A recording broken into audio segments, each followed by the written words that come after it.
This is not a tale of a boy king or a cursed priest. This is a legend of a queen, so powerful, so feared, that her very name was erased from history.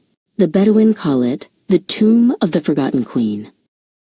The story begins in the 1930s, a time when brave and perhaps foolish explorers still believed there were secrets to be found off the beaten path.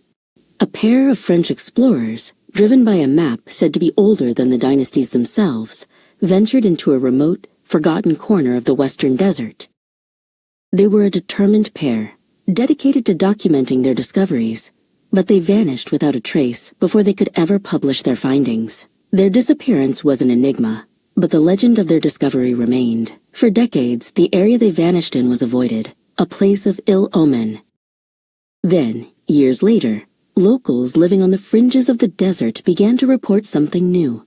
Strange, ethereal lights flickering near a desolate ridge, a place where no one dared to go after sundown. They described the lights as a ghostly luminescence, as if a long, dead fire were still burning. A modern research team, skeptical and armed with the latest technology, decided to investigate. They didn't find a tomb, not at first. Instead, they found fragments of pottery and stone scattered on the desert floor, remnants of a structure long since swallowed by the sands. As they pieced them together, they discovered something that sent a chill through even the most hardened archaeologist.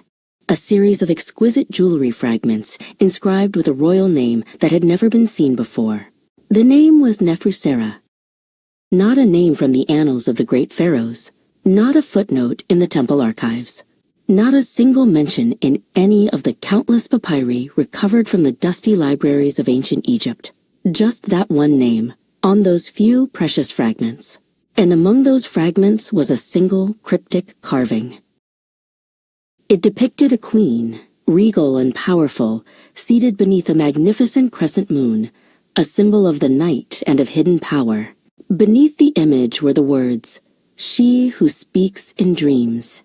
The team, a mix of awe and trepidation, took the fragments back to their camp. But the moment they were removed from their desolate resting place, the haunting began. 3 of the researchers, all of whom had been directly involved in handling the fragments, began to have identical nightmares. A vivid, terrifying vision of a woman's face, her eyes filled with cold rage, her voice calling to them from behind a sealed wall.